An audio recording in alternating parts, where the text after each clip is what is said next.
There she is. That's the most famous picture of her. It's in the National Portrait Gallery, Sir Frederick William Burton, 1865.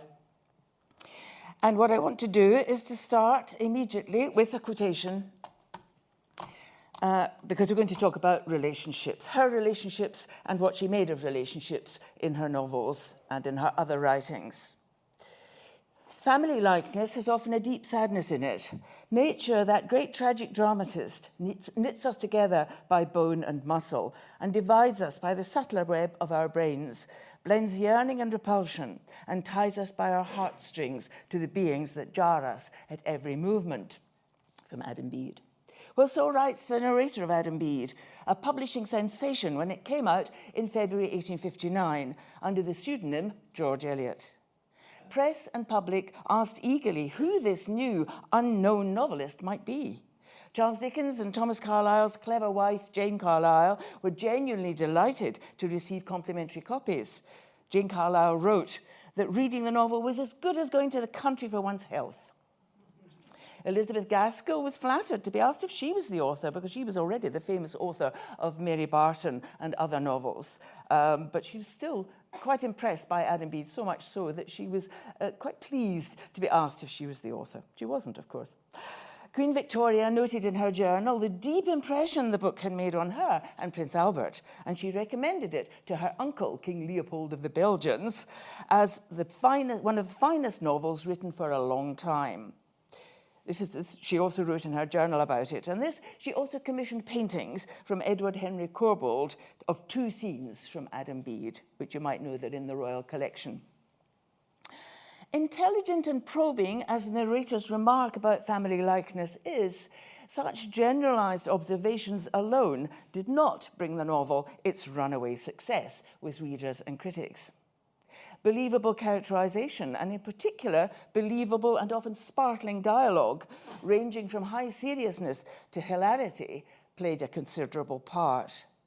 So too did the author's ability to embed her characters in their family and social context, and to observe the complexity of their emotions and their actions at moments of conflict and difficulty. George Eliot also achieved, with her first novel, what Dickens had managed 22 years earlier with his first piece of fiction, Pickwick Papers, in 1837. That is, they had their they were quoted in Parliament. Mr. Pickwick's idiosyncratic servant, Sam Weller, was quoted in Parliament. And now, George Eliot's sharp-brained and sharp-tongued farmer's wife, Mrs. Poyser, was accorded the same privilege. A flavour of her conversation can be gleaned from her exchange late in the novel with the local bachelor schoolmaster and misogynist Bartle Massey. Here is her riposte to his denigration of womankind, which, according to him, thinks 2 and 2 will come to make 5 if she cries and bothers enough about it.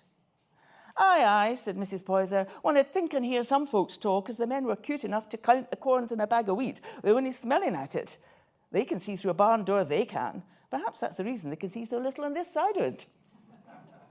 Bartle tries again with an attack on wives. If a man has a mind for hot meat, he says, his wife will match it with cold bacon. To which Mrs. Poyser replies, yes, I know what the men like. A poor soft as a simper at him like the picture of the sun, whether they did right or wrong, and say thank you for a kick, and pretend she didn't know which end she stood uppermost till her husband told her. That's what a man wants in a wife, mostly. He wants to make sure of one fool as'll tell him he's wise. But there's some men can do without that. They think so much of themselves already, and that's how it is there's old bachelors. The answer to the question on everyone's lips was soon known. George Eliot was Marian Evans, a journalist and translator aged 39, who had both good reason to employ a pseudonym and personal experience to give the ring of truth to her presentation of the pleasures and pains of family and community life. A brief sketch of George Eliot's ordinary, extraordinary life would run as follows. On 22nd of November 1819, George Eliot was born Mary Ann Evans at South Farm on the Arbury estate in Warwickshire, just outside Nuneaton. She was the third child of the second marriage of Robert Evans, estate manager to the great Newdigate family. Being exceptionally clever and serious, she did well at English and French in her local school and was permitted to use the library of the great house of the Newdigates, Arbury Hall.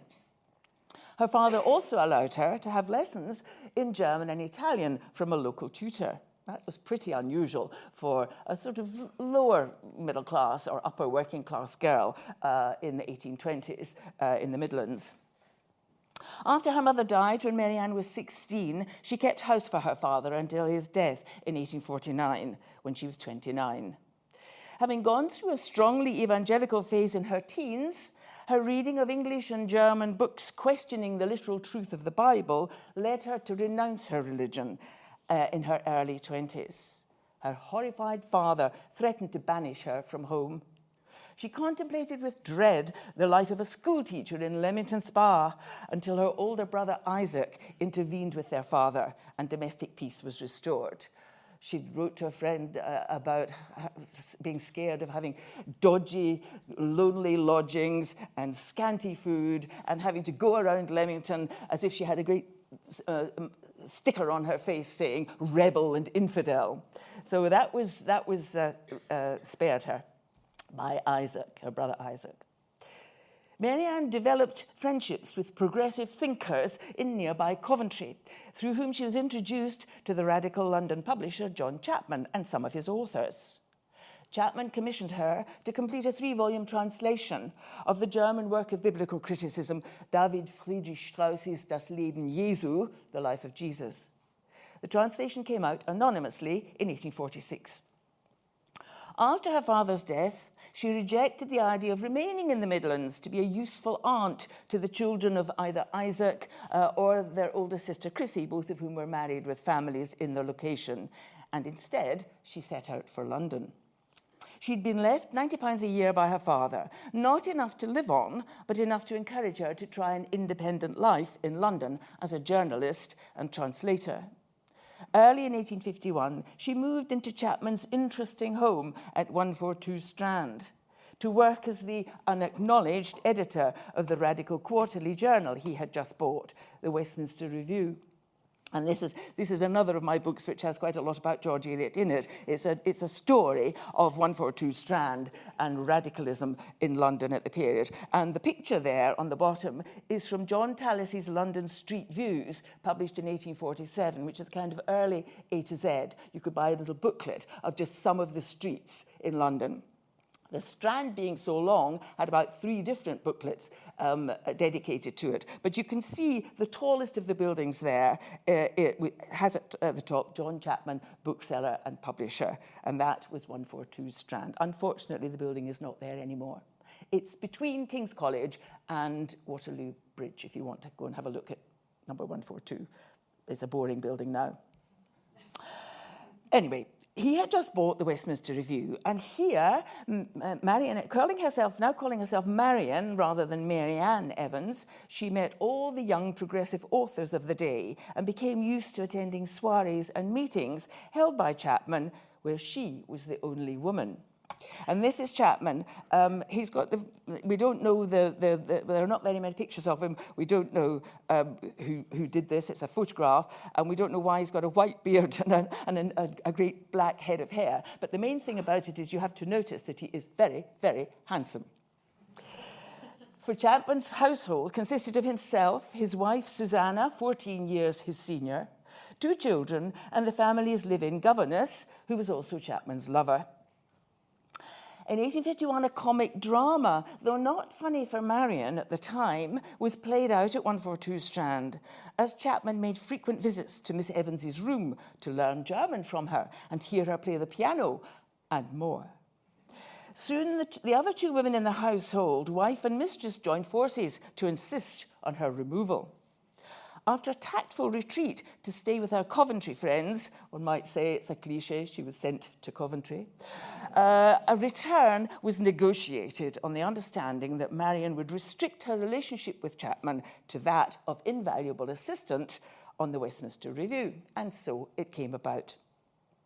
And there followed an extremely fruitful period, fruitful for her and for us, of writing long, informed, and often witty articles on English, French, and German literature, philosophy, history, and social science, as well as keeping touchy contributors happy with her firm but tactful comments on their contributions to the Westminster Review.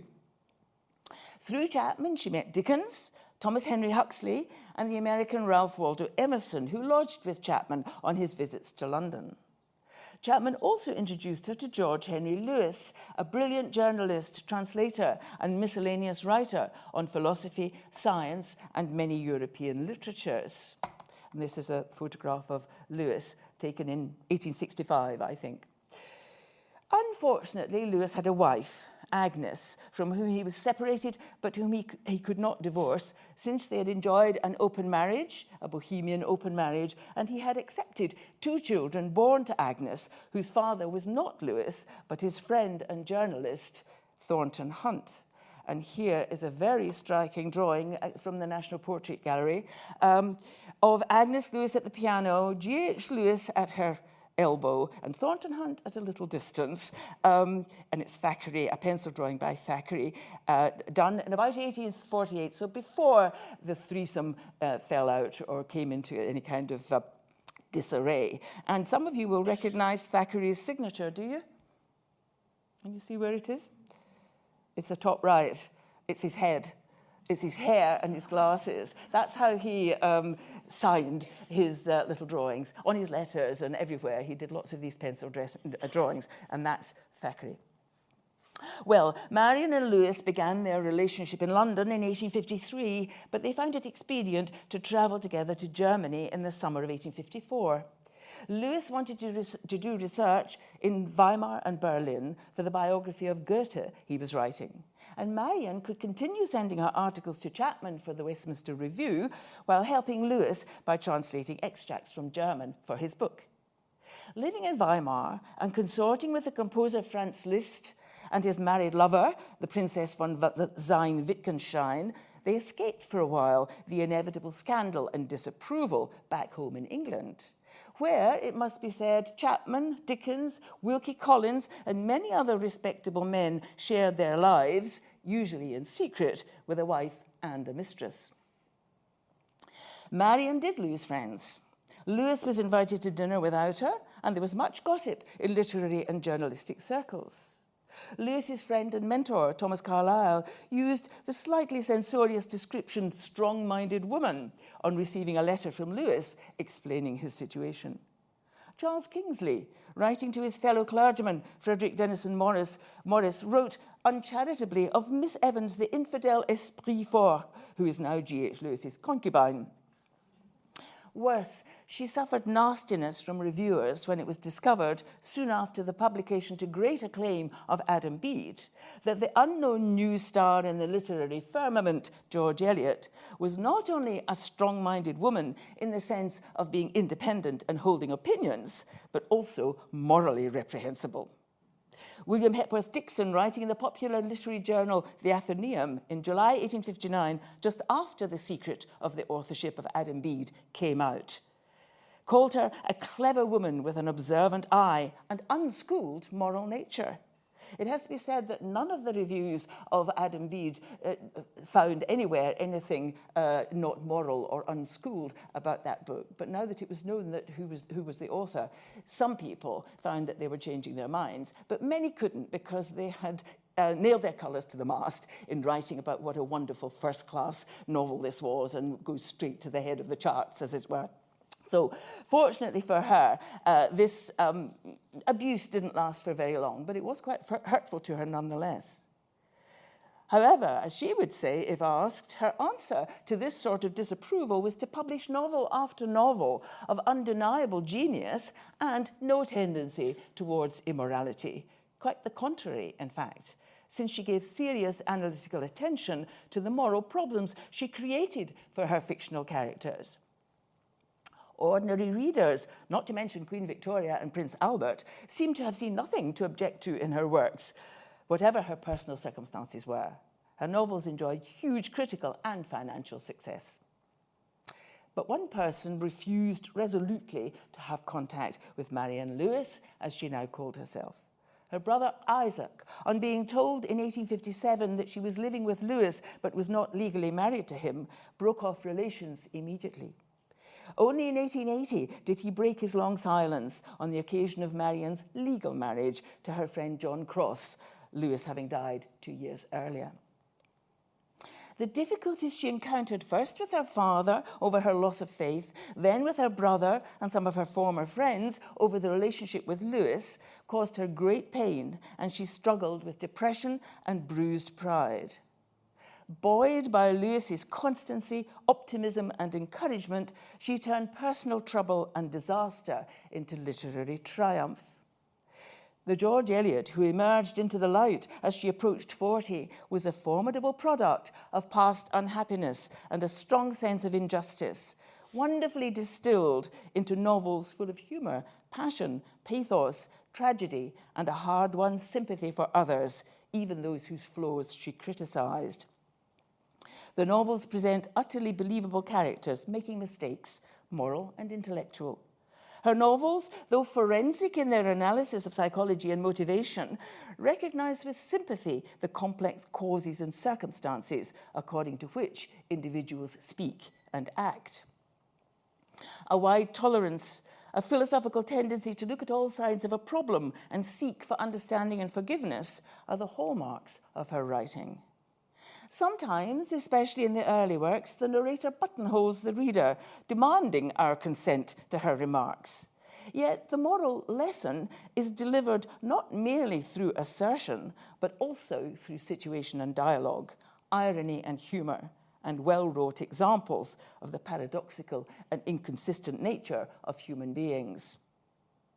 Unlike her great contemporary Dickens, George Eliot underwent a lengthy apprenticeship before she emerged as a fine novelist with her first effort at a full-length novel. For Adam Bede was preceded in 1858 by Scenes of Clerical Life, a collection of 3 promising, if uneven, stories about life in the Midlands in the early part of the century. Adam Bede not only put family and community relationships under the microscope, but also offered a kind of realist manifesto for the writing of fiction. In chapter 17, entitled In Which the Story Pauses a Little, the narrator stands back to counter an imagined reader's protest that the characters are ordinary and flawed, ugly, stupid, and inconsistent. This is her imagining the reader saying this. And then she says, I aspire to give no more than a faithful account of men and things as they have mirrored themselves in my mind. Comparing her representations of characters to Dutch paintings showing old women scraping carrots, she claims both an aesthetic and a moral case for the faithful representing of commonplace things and the desire to show that we all have, or should have, a fibre of sympathy connecting us with our fellow human beings, however unattractive they may be.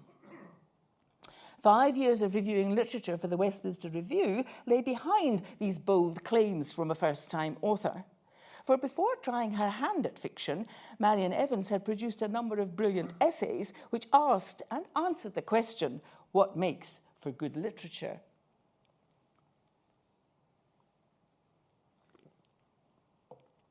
A short critique of Charles Kingsley's Westward Ho in July 1855 regrets Kingsley's dropping into homily at every turn, instead of being a teacher in the sense in which every great artist is a teacher, namely by giving us his higher sensibility as a medium, a delicate acoustic or optical instrument, bringing home to our coarser senses what would otherwise be unperceived by us. In a long article on the work of the German social historian Wilhelm Heinrich von Riel, she agrees with John Ruskin's objection in his Modern Painters to idyllic ploughmen and opera peasants in art. Once more, she sets out the requirement for the artist. The greatest benefit we owe to the artist, whether painter, poet, or novelist, is the extension of our sympathies. Art is the nearest thing to life. It is a mode of amplifying experience and extending our contact with our fellow men beyond the bounds of our personal lot. All the more sacred is the task of the artist when he undertakes to paint the life of the people. We want to be taught to feel not for the heroic artisan or the sentimental peasant, but for ordinary people living ordinary lives. What is important is to use art, including literature, to awaken our social sympathies. If this seems to suggest that Marian Evans's idea of literature was a purely moral one, her wittiest essay for the Westminster Review dispels that idea. Finished in September 1856, only 11 days before she embarked on her own fictional career with the first of the scenes of clerical life, the essay that I'm about to quote from shows that she valued literature which produces amusement, imaginative engagement, and aesthetic pleasure too. In silly novels by lady novelists, she has fun at the expense of some very bad novels, including those utterly unrealistic ones in which the heroine is usually an heiress, probably a peeress in her own right, with perhaps a vicious baronet, an amiable duke, and an irresistible younger son of a marquis as lovers in the foreground. A clergyman and a poet sighing for her in the middle distance, and a crowd of undefined adorers dimly indicated beyond. Her eyes and her wit are both dazzling. Her nose and her morals are alike free from any tendency to irregularity. She has a superb contralto and a superb intellect. She's perfectly well dressed and perfectly religious. She dances like a sylph and reads the Bible in the original tongues. It's a very, very funny essay, and she does quote from lots of forgotten, now rightly forgotten, novels that were coming out at the time, in which people speak an extraordinary language nobody ever heard or spoke, and in which she shows all these things happening in these ludicrous novels. Finally, the woman who wrote this article and who was about to embark on the difficult career of novelist herself sums up the requirements of the genre. Just simply, like crystalline masses, the novel, may take any form and yet be beautiful. We have only to pour in the right ingredients: genuine observation, humour, and passion. Well, George Eliot poured all these ingredients into her own fiction. From her painful youth, she knew feelingly how hard family ties are, how they are the most important and yet the most difficult of relationships. The remark in Adam Bede that I quoted at the beginning about being connected by our heartstrings to the beings who jar us most is a summing up of the uncomfortable relationship between the upright but priggish and censorious young carpenter, Adam, and his loving but querulous mother. One of the main outcomes of the plot is that Adam comes to learn through mistakes and suffering, to unbend somewhat, to accept weakness in others, and to recognise his own failings. Marian Evans's experience of rejection, even in some quarters of metropolitan London, on account of her unorthodox relationship with Lewes, give a further dimension to her representation of individual relations, social conditions, and cultural clashes. The second novel, The Mill on the Floss, published in 1860, brings the subject of family ties and social exclusion close to the facts of Mary Ann Evans's own life. It's the nearest thing to an autobiographical novel that she wrote, her equivalent to David Copperfield, though she chooses the distancing method of the third-person narrator, not the first person employed with such genius by Dickens. The novel explores further the melancholy observation from Adam Bede about nature as tragic dramatist. It takes in parents and children, husbands and wives, and with special reference to her loving but painfully antagonistic relationship in her youth with the unbending Isaac, brother and sister, in the persons of Tom and Maggie Tulliver. Rather remarkably, given Marian's unresolved sorrow and resentment at her estrangement from Isaac, humour is the hallmark of the novel. The older generation are treated with irony, even broad satire, in the case of the Dodson aunts, whose visit vex Maggie with their criticisms of her boyishness and untidiness, and their narrow, petty view of what makes a Dodson, and therefore superior to the rest of society. Their entrance into the story is signalled as comic by the very title of the chapter, which introduces them, Enter the Aunts and Uncles. Mrs. Glegg, the most formidable of the three sisters of Mrs. Tulliver, is described in forensic detail. Mrs. Glegg chose to wear her bonnet in the house today, untied and tilted slightly, of course, a frequent practice of hers when she was on a visit and happened to be in a severe humour. She didn't know what draughts there might be in strange houses.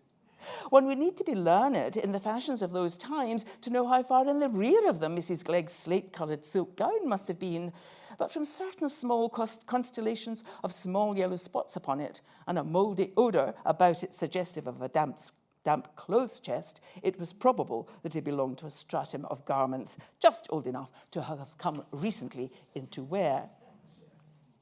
Comic, too, is Mr. Tulliver's opinion that his own side of the family is more intelligent and worldly wise. He is proud to have chosen the least bright of the Dodson sisters, and is puzzled that his own daughter should have turned out to be cleverer than his son Tom. And this is Mr. Tulliver. It's the wonderfulest thing, as I picked the mother because she wasn't o'er cute, being a good-looking woman too, and come of a rare family for managing. But I picked her from her sisters o' purpose because she was a bit weak-like, for I wasn't going to be told the rights of things by my own fireside. But you see, when a man's got brains himself, there's no knowing where they'll run to, and a pleasant sort of soft woman may go on breeding you stupid lads and cute wenches till it's as like as if the world was turned topsy-turvy. You'll note there the language of farming, breeding, evolution, really. And critics have noticed the frequency with which George Eliot uses terminology from natural history when describing the motivation and behaviour of her characters. Since her novel was published in 1860, it's sometimes assumed that she was influenced directly by the appearance of Darwin's Origin of Species the previous year. But we should take note that Darwin's work, the full title of which is On the Origin of Species by Natural Selection or the Preservation of Favoured Races in the Struggle for Life, it was published in November 1859, by which time George Eliot was writing the very last section of The Mill on the Floss.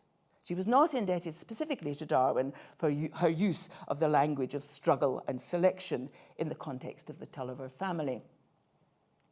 As with many famous moments in scientific progress, Darwin's book represented a striking and climactic formulation of theories and ideas already aired by naturalists and geologists, Jean-Baptiste Lamarck, Charles Lyell, Alfred Russel Wallace, for example.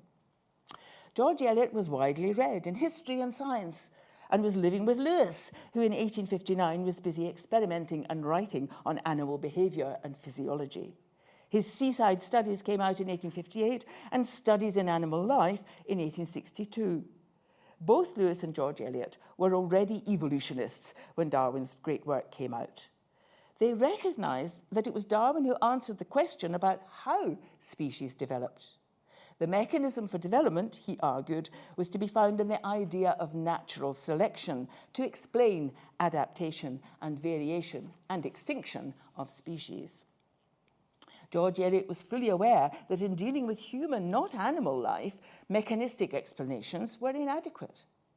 On reading Origin of Species when it was first published, he commented in a letter, this is in December 1859, "The development theory and all explanations of processes by which things came to be produce a feeble impression compared with the mystery that lies under the processes." In The Mill on the Floss, she employs the language of familial similarity and difference, as Darwin does, and she appears deterministic in her view of the seemingly inevitable mutual thwarting of Tulliver family members. But, importantly, she also allows for turns for surprises. One example is the reaction late in the novel to Maggie's apparent elopement with her cousin's fiancé. Maggie is disgraced in the eyes of the community, and Tom turns his back on her. The surprise is the response of feeble Mrs. Tulliver. Though her favourite child is the unimaginative and unforgiving Tom, she defies her son and offers Maggie unexpected support in her moment of need. Another mystery which George Eliot raises but does not resolve is why Maggie and Stephen Guest, both half engaged to other people, should fall in love against their own wills, as they do. The difficulties of human relationships and family ties are laid bare in all their contradictoriness. It is natural and right that we should scrutinise and analyse human actions and try to determine their motivation. But, as the narrator says of the Maggie-Stephen relationship, we have no master key that will fit all cases. The comedy of small family disagreements outlined in the early chapters of The Mill on the Floss turns to tragedy. Mr. Tulliver's stubbornness and quarrelsomeness, exacerbated rather than neutralised by Mrs. Tulliver's infuriating attempts to help, lead to his bankruptcy, shame, and loss of livelihood, and eventually death. George Eliot compares Mr. Tulliver to Oedipus, who also unwittingly brought about his own downfall, and she insists on winning our sympathy, not only for the children whose life choices are drastically limited by their father's actions, but also for the obstinate Miller himself. Here in practice is the realism she had demanded in her essays and in chapter 17 of Adam Bede, her preference for dealing with old women scraping carrots rather than opera peasants or heroines with perfect looks and perfect intellects. Like two of the authors she most admired, Wordsworth for his valuing of the lives and feelings of ordinary people of no special talent, and Thomas Carlyle with his remark that in every peasant's hut there may be the fifth act of a tragedy going on. George Eliot comments, this is in Miller, there we are. The pride and obstinacy of millers and other insignificant people whom you pass unnoticingly on the road every day have their tragedy too, but it is of that unwept, hidden sort that goes on from generation to generation and leaves no record. Such tragedy, perhaps, as lies in the conflicts of young souls, hungry for joy under a lot made suddenly hard to them, under the dreariness of a home where the morning brings no promise with it, and where the unexpected discord of worn and disappointed parents weighs on the children like a damp, thick air in which all the functions of life are depressed. Or such tragedy as lies in the slow or sudden death that follows on a bruised passion, though it may be a death that finds only a parish funeral. In 1829, the year in which the opening of the novel is set, Tom is 13 and Maggie 10, the same ages as Isaac and Mary Ann Evans were in that year. Whatever Maggie does, she ends up somehow in the wrong with her censorious brother. Her creator is almost always on her side against Tom's righteous injustice to her, as in the famous early scene of the jam puffs. Mrs. Tulliver is baking in preparation for the visit of the aunts, and the children are given 3 jam puffs to share. They eat one each, and Tom proceeds to divide the third with his pocket knife. One piece ends up bigger than the other, and Tom gets Maggie to close her eyes and choose right hand or left. Maggie gets the bigger half. "You've got it," said Tom in a rather bitter tone. "What, the bit with the jam run out?" "No, here, take it," said Tom firmly, handing decidedly the best piece to Maggie. "Oh, please, Tom, have it. I don't mind. I like the other. Please, take this." "No, I shan't," said Tom almost crossly, beginning on his own inferior piece.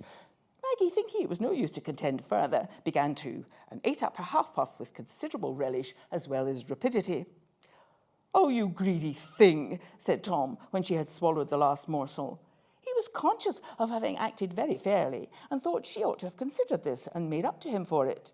He would have refused a bit of hers beforehand, but one is naturally at a different point of view before and after one's own share of puff is swallowed. Well, you can see Tom is the chief object of the narrator's irony here, but, and this is very typical of George Eliot, we readers, are to recognise that there is a truth for all of us here. So one is naturally at a different point of view. It's partly ironic and partly a truth, which we are supposed to recognise as true to our own natures too. As the children grow into young adults, the dynamic between them remains the same, with Maggie annoyingly impulsive and Tom insensitive to her needs and always ready to punish her with his disapproval and prohibitions. The novel's ending unexpectedly risks melodrama with the tragic death in a flood of Tom and Maggie reconciled as they sink beneath the swollen river Floss. George Eliot's avowed belief that fiction should be realistic, not about opera peasants and so on, presenting life's disappointments honestly and accepting imperfect solutions rather than embracing improbable romance, this avowed belief in realism usually leads her to offer quiet and thoughtful conclusions, not Wagnerian ones. She and Lewes, by the way, had heard Wagner's operas being performed under Liszt's direction at Weimar, and they later met Wagner in London. Her response to Lohengrin was to compare it to the whistling of the wind through the keyholes of a cathedral. She wasn't hugely impressed. But inasmuch as Maggie represents Marian Evans's own strong contradictory feelings for her brother, we can see George Eliot in The Mill on the Floss metaphorically turning the tables on him, breaking off through dramatic fiction the relationship which Isaac had broken off with her in life. But she sacrifices Maggie too, and emphasises the loving embrace between the siblings as they meet their deaths. Brother and sister had gone down in an embrace, never to be parted. It's unusual for George Eliot, and we may suppose that she was expressing deeply held personal hurts. In the circumstances, it's a triumph that The Mill on the Floss contains as much everyday ordinariness, felt life, pathos juxtaposed with comedy as it does, not to mention its striking authorial benevolence. For despite being so close emotionally to the fraught material of her novel, George Eliot manages to tell her sad story of family life with empathy for all its members, from the stubborn Mr. Tulliver to the foolish Mrs. Tulliver to the self-righteous Tom and the impulsive Maggie. The novels which followed extend George Eliot's range in terms of the observation, passion, and humour, the three ingredients that she'd specified in silly novels by lady novelists: observation, passion, and humour that she puts into them, and the complexity of human relationships she creates and analyses. I can't go into all of them, but just briefly, the next after The Mill on the Floss, Silas Marner, published in 1861, once more dwells on ordinary rural life in the early years of the 19th century. It tells the moving story of the lonely weaver, an outcast and reluctant miser, who finds himself bringing up an abandoned orphan, the golden-haired Eppie. Through her, he's brought into contact with the local community and has his faith in humanity restored. It's the novel, I suppose, which is the happiest ending of all of her novels. Middlemarch, published in 1871-2, is agreed by most readers to be her greatest novel. Critics have marvelled at it, beginning with Henry James when the novel first came out, and proceeding via Virginia Woolf, who celebrated the centenary, the first centenary of George Eliot's birth in November 1919, with her famous remark that Middlemarch is a magnificent book, one of the few English novels written for grown-up people. In the present day, declarations of admiration have come from novelists including A.S. Byatt, Alan Hollinghurst, Zadie Smith, and Thomas Keneally, the last of whom, Keneally, told the Sunday Times in 2013 that Middlemarch is a template for all novels about relationships. According to Keneally, the novel has never been outthought or outwritten in its representation of human relationships. The world which George Eliot creates in this novel, whose subtitle is A Study of Provincial Life, is that of a middling Midlands town in the late 1820s, when industrialisation was moving at pace, with railways beginning to arrive and political reform in the air through agitation both inside and outside Parliament. The resulting abolition of rotten boroughs and extension of the franchise came about with the First Great Reform Act of 1832. At the same time, there were calls for radical improvement in medical training, for social improvements such as education for all, and for the production of inexpensive books and newspapers. The town of Middlemarch represents middling society at this time and of rapid change, when, as the narrator says in chapter 11, municipal town and rural parish gradually made fresh threads of connection, and one could observe the stealthy convergence of human lots. Some slipped a little downward, some got higher footing, people denied aspirates gained wealth, and fastidious gentlemen stood for boroughs. Some were caught in political currents, some in ecclesiastical, and perhaps found themselves surprisingly grouped in consequence. The narrator's job is to locate young and old, male and female, long-established citizen and incomer in this shifting historical context, unravelling, as she says in chapter 15, certain human lots and seeing how they were woven and interwoven in this particular web of the author's weaving.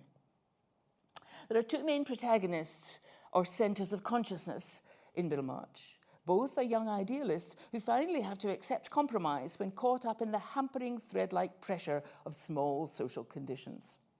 One, the heiress Dorothea Brooke, hurries into marriage at 19 with a much older man, the dried-up pedant, the Reverend Edward Casaubon.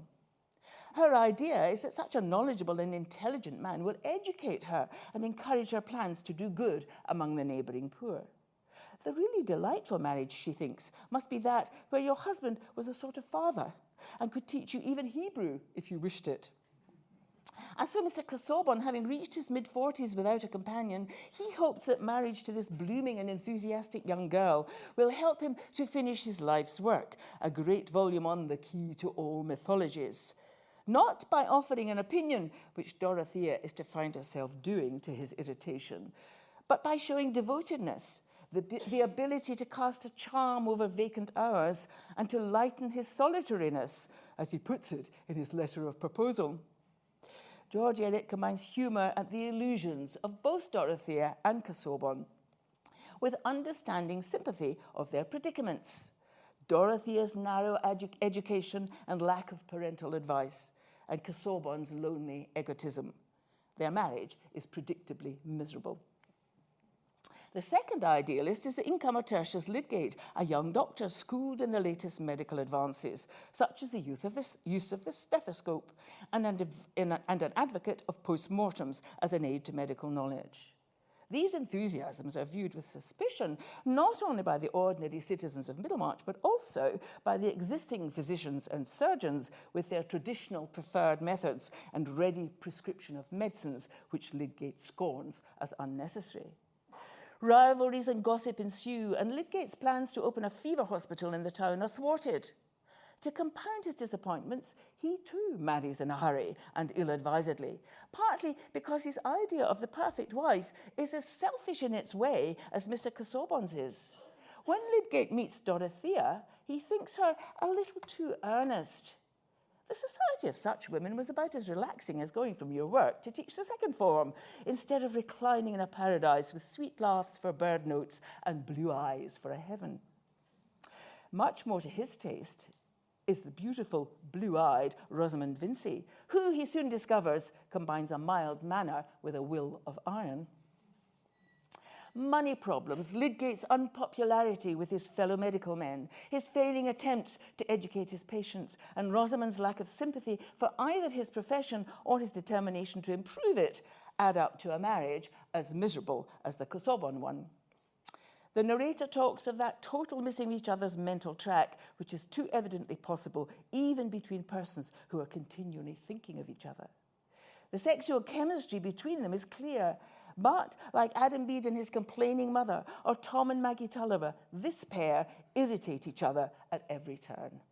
Henry James noted that the most perfectly successful passages in the book are those painful fireside scenes between Lydgate and Rosamond. There is nothing more powerfully real than these scenes in all English fiction, he declared in a review of Middlemarch, and nothing certainly more intelligent. One of the most painful of these conversations occurs in chapter 58. Lydgate has to tell Rosamond that he's in debt and they must sell some of their furniture. He asks her rather forcefully to help him decide how to save money. We must think together about it, and you must help me. What can I do, Tertius? Said Rosamond, turning her eyes on him again. That little speech of 4 words is capable by varied vocal inflections of expressing all states of mind, from helpless dimness to exhaustive argumentative perception, from the completest self-devoting fellowship to the most neutral aloofness. Rosamond's thin utterance threw into the words, "What can I do?" as much neutrality as they could hold. They fell like a mortal chill on Lydgate's roused tenderness. Meanwhile, Rosamond quietly went out of the room, leaving Lydgate helpless and wondering, was she not coming back? It seemed that she had no more identified herself with him than if they had been creatures of different species and opposing interests. Though Virginia Woolf does not elaborate on her reasons for saying that Middlemarch is distinctive in appealing to grown-ups, we may surmise that she, like Henry James, has in mind moments like this, of which there are many in the novel. As Keneally says, the novel is distinctive in the sustained attention given to the complexities of relationships, especially, but by no means exclusively, those between Lydgate and Rosamond and Dorothea and Casaubon. In short, Middlemarch is a finely woven tapestry of interconnecting threads, whether personal, professional, or social. It presents a fictional community in all its fullness and variety, in a narrative held together by the wit, intelligence, and sympathy of its creator. The finale of the novel looks ahead to the years after the main narrative, summing up the mixed fortunes of the main characters. Lydgate feels himself a failure, with his dashed hopes of becoming an important medical reformer and his painful recognition of the limitations of his wife's sympathy with his aspirations. Dorothea, after the death of Mr. Casaubon, finds happiness in her second marriage to Will Ladislaw, but she too falls short of her ideal of being more than just a wife and mother. Yet George Eliot is determined to end on a note which is neither definitively pessimistic nor unrealistically optimistic. Philosophically, she occupies a middle position. In 1868, a few months before she began writing Middlemarch, she told an acquaintance, a young doctor who confided in her about his professional and personal problems, that the inspiring principle of her fiction was to help her readers to acquire a clearer conception of those vital elements which bind men together. She outlined this balancing view of life known as meliorism, which informed her work. And this is her letter to Clifford Albert, the young doctor. Never to beat and bruise one's wings against the inevitable, but to throw the whole force of one's soul towards the achievement of some possible better is the brief heading that need never be changed, however often the chapter of more special rules may have to be rewritten. The final paragraph of Middlemarch, summarising the pros and cons of Dorothea's life and relationships, illustrates this view. The language is carefully poised. A series of doubtful or negating words is channeled into an ultimately hopeful, though by no means idealised, resolution. Here at work is George Eliot's particular idea of the importance of realism in art. From contemplating Dorothea's most important relationships with Casaubon, with Will Ladislaw, and crucially with Lydgate, to whom she reaches out in his time of greatest trouble, the narrator moves subtly into the wider realm of human relationships in general, and this is the very end of Middlemarch. Her finely touched spirit had still its fine issues, though they were not widely visible. Her full nature spent itself in channels which had no great name on the earth. But the effect of her being on those around her was incalculably diffusive, for the growing good of the world is partly dependent on unhistoric acts, and that things are not so ill with you and me as they might have been is half owing to the number who lived faithfully a hidden life and rest in unvisited tombs. You can see the seesawing between positives and negatives, and you recognise again that we, the reader, fellow human beings, are brought into the picture too. We are to respond with sympathy and understanding. Art is the nearest thing to life she had written in her essay, The Natural History of German Life. Middlemarch is the proof, and its final words, the expression of this belief. Thank you.